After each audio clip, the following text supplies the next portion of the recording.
Hello everyone, my name is Angie and I am from Barranquilla. I'm currently living in Barranquilla and I work as a logistic coordinator and I'm also studying foreign languages at the UNAT.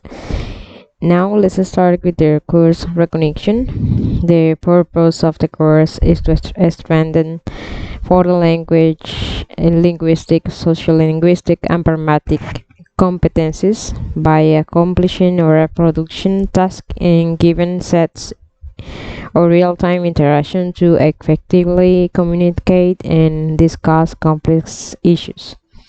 The course has four learning outcomes. The first one is to demonstrate oral skills to express fluently and spontaneously about different cultural subjects for social and or academic purposes. The number two is to discuss a controversial issue using pro or con arguments to convince a counterpart towards a specific point of view. The learning outcome number three is to interpret extended speech even when it is not clearly structured and when relationships are only implied and not signaled explicitly. The learning outcome number four is to describe complex subjects with clear and detailed information, developing points and rounding off with an appropriate conclusion. Next, what are the synchronic interaction activities? Synchronic activities are virtual encounters where the student can practice with other students and teachers in real time. Those activities are scheduled previously by the teacher or tutor of the course. These synchronic interaction activities are previously planned by the teacher of the tutor. And I understand that we must check the institutional email to see when we have a synchronic interaction activity with other students or tutors. The course has six activities.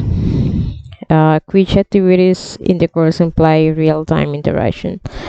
Those activities that have web conferences activities and peer interaction.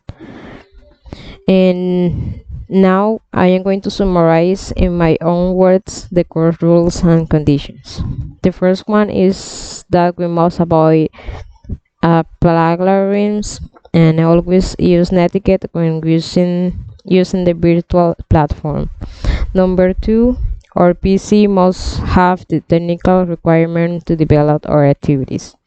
Number three, set up the facial recognition system in case we need to perform a test evaluation for security purposes. Number four, always respect our classmates and tutors. Number five, to develop this course, it is necessary to have a B2 English level according to the CEFR. Number six, check our internal email and institutional email to keep updated about the synchronic activities and all the virtual encounters. Number seven, participate in every weekly encounter activity that we will send by the course director every Friday or Saturday. And number eight, be always on time for every synchronic activity and with the devices ready to start on the hour chosen. And the question number seven, if the my institutional email is working properly, yes, it is. Now let's move on to the step number two, which is a reflection about my English language awareness. The question number one is, have you got an English level certification? And yes, I got a B2 language English level certification given by the institution where I studied. I studied English at the Universidad del Atlántico, and they gave me English level B2 English level when I finished the course. And the question number two is how did you get the level that you have? And I got it by studying it a lot by myself and practicing every day by listening to music, watching shows in English, and reading a lot. The question number three is why are you studying English as a foreign language? And it is because I am very passionate about learning this foreign language because I consider that very important for my professional and personal growth, and also because I plan to live in an English speaking country in the future, and for me it will be obviously easier to communicate and understand people and culture in that country if I speak English properly.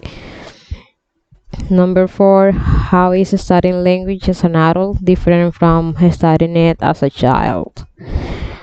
Where well, there are some advantages and disadvantages that we can find when learning a foreign language as a child and as an adult. Each age has some advantages and disadvantages, but I consider that when we are children, it is easier to learn a language because children can pick up and memorize more words and rules easier because they live the language naturally by listening other people talking and trying to repeat every sound, whereas an adult must begin understanding a completely new language that cannot be easily understood. But with a lot of effort and discipline, we can achieve to understand and use the dark language. How long should you study a foreign language? I consider that it is about 6 months to a year, but sometimes it depends of the person. No, question number six: how can you make language learning a part of your life in the future? Well, in my case, it is less difficult to immerse in the English level. I'm sorry, in the English language because I work for a foreign company and I must talk and write in English daily. I also try to read and listen as much as possible in English. In that way, I can make English part of my life, although I don't live in an English speaking country.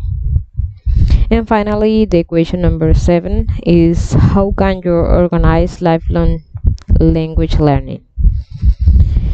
And I can set up a schedule where I commit myself to studying and practicing English by myself or with other classmates.